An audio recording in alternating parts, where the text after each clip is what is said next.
Faith Community. Welcome back to another one of our devotionals. We are working our way through Acts. Today we are in Acts chapter 6. So again, we're right near the foundation of the church. A lot of stuff is happening, and with fallen human beings, it doesn't take long before issues start to pop up. Yesterday with Pastor Josh, we saw issue of lying pop up. Today we see something that is unfortunately all too common within churches, and that's division. Yeah. And so we see there's two groups of Jews here in verse 1, the Hellenistic Jews and the Hebraic Jews. So what's happening here? Yeah, so I think there are a couple different things. Obviously, we have differing languages as their main primary language. The Hebraic Jews, obviously, Jewish Hebrew, right? They're speaking Hebrew. The Hellenistic Jews, probably Greek, right? And we know from Hellenism, right, the conquering of that Greek world by Alexander the Great.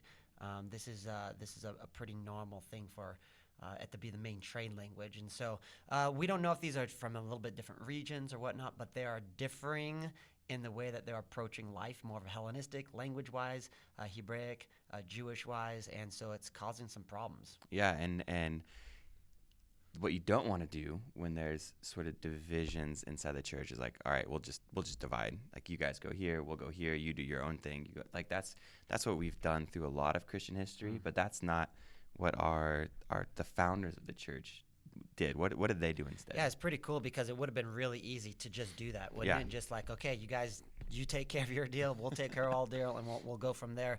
But they didn't. What was really cool is it says in verse 2, the 12 summoned the whole company of the disciples and said to them, and here's going to be the answer, right? It says, it would not be right for us to give up preaching the word of God to wait on tables.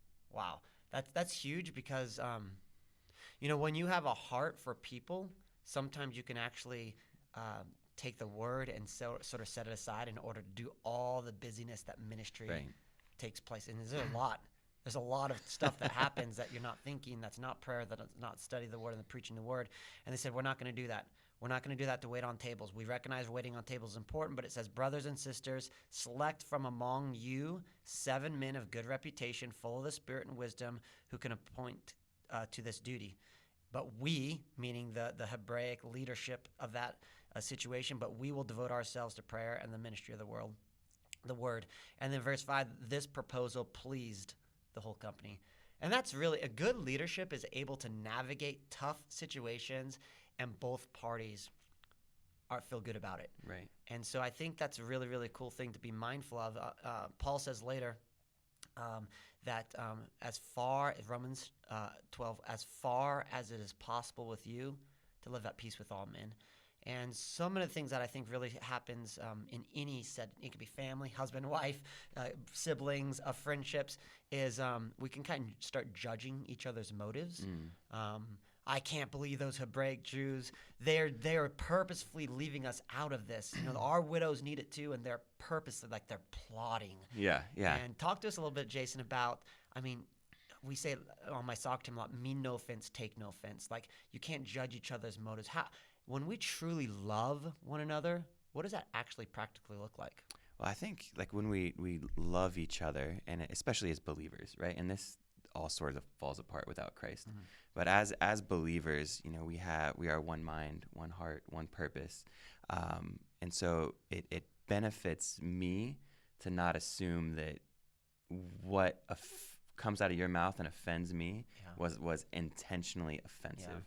Now, like, you could have a moment of weakness in it, but like, I need to trust the Holy Spirit in you is not like, coming at me and attacking me. Yeah. And this is true in marriages with spouses, to say, okay, that really hurt me when she said that to me, but she said yes to marrying me. She made vows before God about her love for me.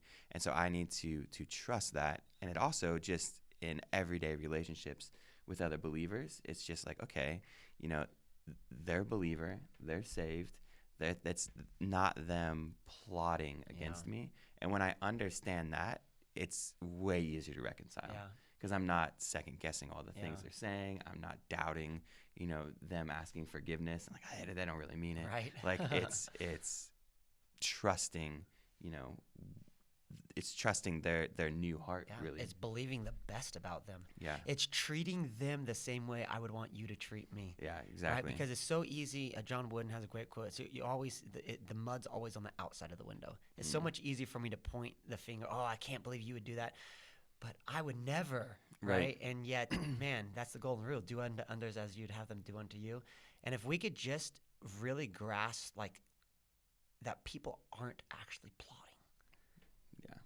But when it's happening, I mean, that's what he's like, oh, I remember early in the marriage, like, door slammed, right? And I was like, I can't believe she would slam that door. You know what I mean? And it was like the wind blew, the door shut, it hit. Right. And it's like you get all these crazy things that you kind of manipulate in your mind. And this is what happens in church. Yeah. It's what ruins friendships. It's what ruins ministry opportunities. And I really love that these men full of wisdom, right, decided through the power of the Spirit, okay, to pick godly men in order to take care of business. This is almost the beginning of deacons. Right. It's like a precursor. I mean, we don't have it here, but it's like this precursor of you have these two sets of godly people, those devoted to prayer and to the preaching of the word, and then those devoted to all the other aspects that make church church. How does that play out on just kind of properly in normal church, you think? I think, like, one, the as Christians, we're not created and we're not expected to solve all of our problems on our own. And so inside of church leadership, there's really this body of support. And so when I'm offended that someone in the church said something that hurt me, you know, I don't have to bear that burden alone, right? I have people I can go to and I can ask, say, hey, you know, we sort of talked it out, didn't really, not quite reconciled. I'm not expected to make it all better on my own. There's people there that can help me. Yeah. So maybe just as we kind of conclude, what are some really practical ways? Let's say you and I have an issue, right? I think the first thing is as we have relationship, I think it's easier to reconcile. Right. I think sometimes in the Christian community, because it can kind of get a little bit big, I don't know you that well, but I see you're being a goofball, and I come up and I'm like, da-da-da-da-da-da. Yeah. And without the relationship, it's hard for you to actually believe that I love you. And realistically, maybe I don't love you. Like, if I don't have that time, how do we go about making sure inside the church, youth ministry, right, that your leadership maybe deals with those who they have relationship with in order to kind of work through that? Does that make sense? I think so. I think, you know, a huge part of it is, you know, being slow to speak, and being biblical. Yeah. Yeah, that's it. Just be biblical, and all the problems are solved. Amen. I think, you know, being slow to speak, you know, making sure that we are in prayer.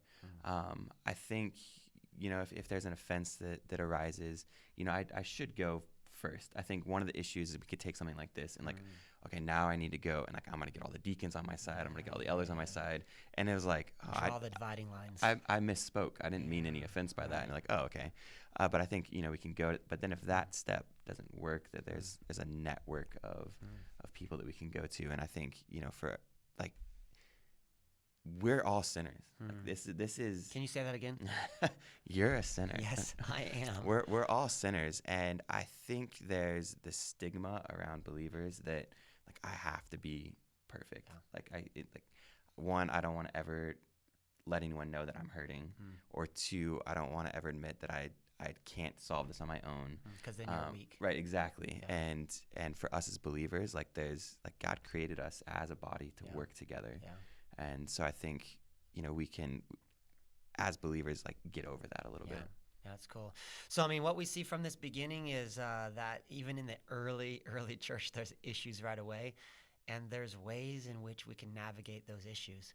Can be a decision maker and make quality decisions, negotiate, find that medium ground in order to work through situations, love each other well. Yep. And I love the answer to this. You know you did a good job, and when both parties are like, yeah, we're good with that. Which usually happens when you do it God's way. Yeah.